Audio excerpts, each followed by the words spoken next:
Tired of fake products on Etsy? Here's how to spot and remove them. Also, if you stay until the end of the video, I'm gonna be giving you 3 extra tips to get counterfeits removed on Etsy. I'm Josh Hackett, CEO and founder of EHP Consulting Group, and my goal is to help you become and stay a millionaire on Etsy. And the only way to do that is to conquer Etsy together. Let's dive in.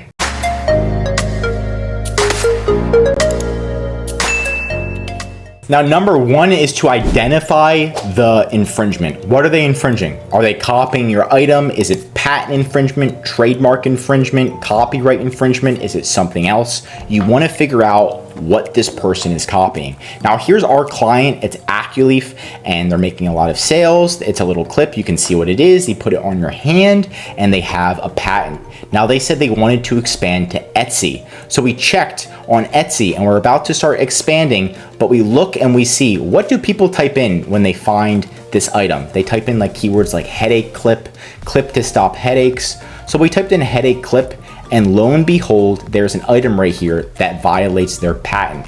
Now, they have a lot of reviews, and it might be giving them a bad rep if our product launches because the reviews are so bad. And they're cheaper than us, so they might be like, let's not buy from our Aculeaf, let's buy from this person instead. So we want to get them removed from Etsy.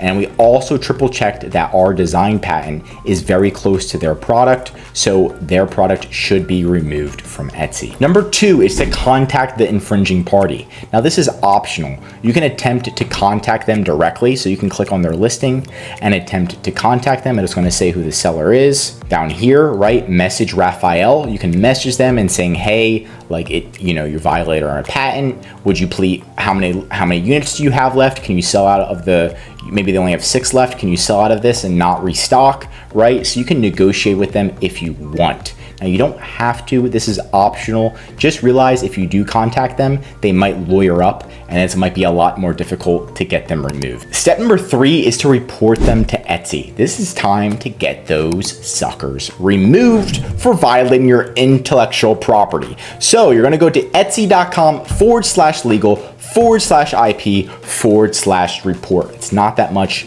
I promise. You can also Google it. And then you are alleged to content that the intellectual property that you own the rights to, right? So you can say that it's your rights, or it's a company that you represent, right? Or it's a third party, right? So you own the rights. We're gonna click begin report. Put your first name, last name, job title, all that information. Etsy just wants to have your contact information to start. Next, you're going to put the intellectual property. So what intellectual property rights is being infringed upon?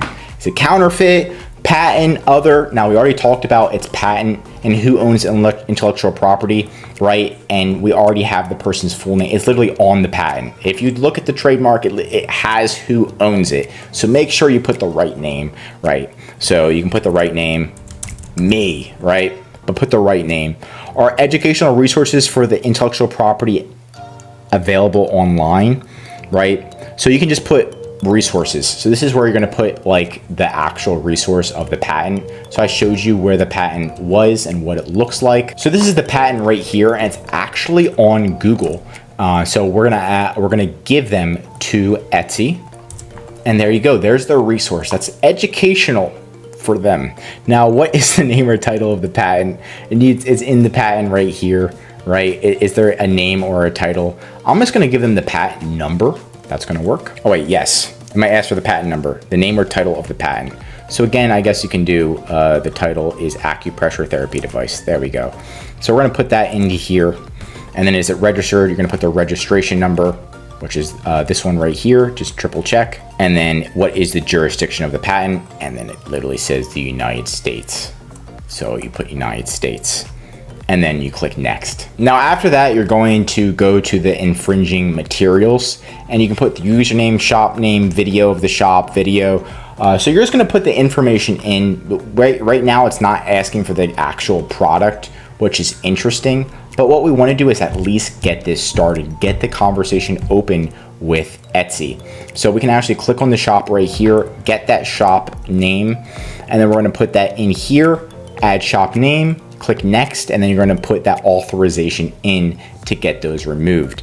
Now there also is your brand with the Etsy reporting portal. Now once you get that conversation open, like I just mentioned, there's the Etsy reporting portal. And once you click next and you authorize this, you're going to get an email from Etsy, and then you can start the conversation of actually getting them removed. Now, to actually remove the product, we're going to do the same exact thing, but you're going to do it via the Etsy reporting portal, which is new. So you're going to click explore the portal, and then what they're going to want you to do is just register your trademark or your brand. And then once you register it, you're going to do the same exact thing to report them and get them removed. Now, for making it towards the end of the video, my tips to actually get them removed is number one, to do a test buy.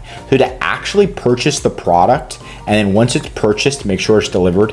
Then when you tell Etsy that not only did you review the product, but you purchased it and you verified with your attorney, or you verified that it is violating your trademark or patent, whatever, and you have actual pictures of the product, you can actually give Etsy your order ID. This is going to increase your chances of success. A lot of people don't do this, but it does help a plethora amount. And then if you're denied, you want to double check why you were denied. Why was the report denied? Did you put it in the wrong section? Did you not do the reporting portal? What did you do wrong? A lot of the times, Etsy is very busy, so you want to make whatever you're doing, you want to make it idiot proof. So you literally show them, here's the real item, and you did a test buy on the fake item, here's the fake item. So you make it so easy that even a 10-year-old could understand it, right? So you want to make it very, very easy, and you can escalate it and follow up with Etsy and be like, look, literally, this is a fake product. You can see this, and give them that information, and that's going to help. Last but not least is to follow up with Etsy. Sometimes they're slow. Follow up with them, ask them for the status of their case, and get that report approved. And that's it for today's video. If you learned something new, drop a like. If you're a seller already, contact us at ehpconsultinggroup.com in the link below. We're happy to help you get your Etsy fakes and hijackers removed. I'm Josh Hackett, CEO, and I'm signing out.